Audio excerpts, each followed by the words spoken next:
Eh bien donc bonjour, moi je suis Marwan Béréni et je joue le personnage de Luc dans la pièce Les Anciennes Odeurs de Michel Tremblay. Je suis Yannick Debain, le personnage de Jean-Marc dans Les Anciennes Odeurs. Je suis Richard Gage, le metteur en scène. Que c'est l'histoire d'un couple qui ne vit plus ensemble, qui ont eu une histoire d'amour de 7 ans et qui se retrouvent parce que l'un des deux a envie de parler, de Pourquoi la discuter de sa plupart des vie. types que tu rencontres veulent se foutre sous la douche 30 secondes après avoir éjaculé, juste au moment où ça commence à sentir si bon? Moi, mon personnage, en fait, c'est un petit peu... je devrais pas dire ça parce que ça plairait pas du tout à Tremblay, mais je pense qu'il a mis un peu de lui quand même dedans. C'est un type qui est très proche de gens plus jeunes, qu'il aime bien éduquer, qu'il aime bien guider, porter. Et en même temps, il est écrivain. Alors, il se trouve qu'il est professeur, mais il est aussi écrivain. Et en fait, il essaie de s'épanouir dans l'écriture. Il a un petit peu de mal. Oh, souris pas, Luc. À chaque fois que je te raconte ça, c'est pareil. Tu regardes avec ton petit air condescendant et tu prends ton petit sourire en coin qui m'insulte tellement. Mais voilà, mon personnage donc il a 28 ans, c'est un comédien, une vedette même de télévision. Donc, moi, en l'occurrence, je m'y reconnais un petit peu effectivement parce que moi je fais aussi de la télé à côté. Et voilà, c'est tout, ils ont vécu une histoire ensemble et mon personnage... ensuite, c'est construit après leur rupture et là, il vient juste faire une mise au point avec le personnage donc, de Jean-Marc, faire un point donc, sur sa vie et en particulier pour parler de la maladie de son père. Dis-toi simplement que si tu te rappelles plus de la belle veine que le type avait sur la queue que de sa tête, c'est que sa queue était ce qu'il avait de plus intéressant. C'est vraiment un texte qui parle très bien des couples et qui va assez loin, je trouve, qui se permet justement de pas édulcorer, de pas passer à côté de certains sujets, parce qu'on parle pas si souvent que ça de sexualité. Y a rien de plus chiant, Jean-Marc, que de te forcer à converser avant et après avoir baisé avec un type à qui t'as rien à dire et que t'es sûr de jamais revoir. C'est l'amour, la vie et la mort. Puisque la mort du père se fait en direct, racontée par Luc.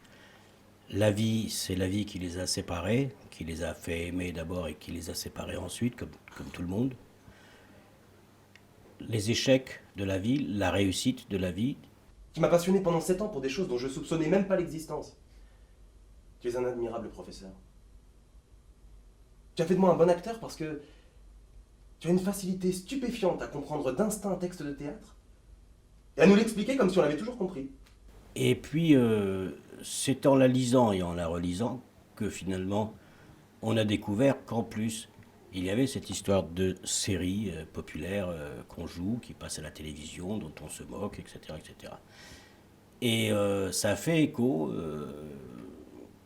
tout d'abord chez Yannick, qu'il avait déjà joué, et dans le même cas de figure, puisqu'à l'époque, il était déjà une star de la télévision, avec une série qui marchait, qui cartonnait, etc. Maintenant, on se retrouve avec Marwan. On dirait que cette pièce, c'est les vases communicants, on dirait que cette pièce résonne comme un miraculeux hasard, mais le hasard n'existe pas. Mais quand je suis sorti d'ici, en piaillant comme si on venait d'ouvrir la petite porte de ma grande cage, je suis redevenu le petit branleur à l'affût de jouissances courtes, faciles, furtives surtout. Parce que j'aime l'anonymat et le danger. C'est sûr que à l'époque où elle a été écrite, la pièce en 78, je crois, c'est une grosse nouvelle, ça, comme on dit dans le texte. C'est pas tous les jours qu'on dit qu'on fait son coming out. Et il existe toujours ce problème-là de dire et de ne pas dire et d'avoir honte, d'avoir peur de le dire. Et à ce propos-là, dans Plus belle la vie, puisque je suis directeur d'acteur sur Plus belle la vie depuis le début, lorsque nous avons mis en scène, mis en image la vie de deux homosexuels qui s'embrassaient pour la première fois à 20h20 à la télévision au service public, ça fait un choc, mais ça fait un choc bénéfique.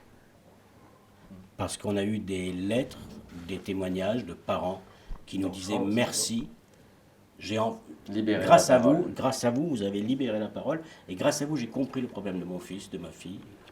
Et C'est sûr que c'est important. c'est très, très, très, très important. Mais ce qui est très beau dans la pièce, justement, c'est qu'il y a un peu les deux points de vue. C'est-à-dire qu'il y a la prise de conscience que quand on représente une figure publique, on peut avoir envie ou pas d'être un porte-parole. Et il se trouve que lui, il est un petit peu fragile enfin le personnage de Luc, pardon, est un peu fragile par rapport à ça, parce que il se dit qu'il a beaucoup à perdre. Mais en même temps, s'il avait vraiment envie, il pourrait, comme le personnage de Jean-Marc, le revendiquer. Mais je veux pas que tu penses que c'est laid. Parce que j'en ai besoin. C'est déprimant par moments. Je dirais même que c'est souvent déprimant, mais je ne pense pas que ça soit laid. C'est très rare d'avoir un auteur intelligent, subtil, fin, qui arrive à parler de sexualité avec des mots très crus, mais qui fait passer un message, vraiment. Et ça, franchement, chapeau, parce que c'est pas souvent. J'ai pas encore remis mon jean que je pense déjà avec émotion au moment où je vais me le faire arracher. Je tombe amoureux 10 fois par jour. Ce texte parle aux gens et sous différentes strates, l'émotion, le rire, la comédie un peu grinçante et puis le vrai rire parce que cette pièce parce que Michel Tremblay est un grand auteur et que comme la plupart des choses qui nous viennent de l'autre côté de cet océan-là.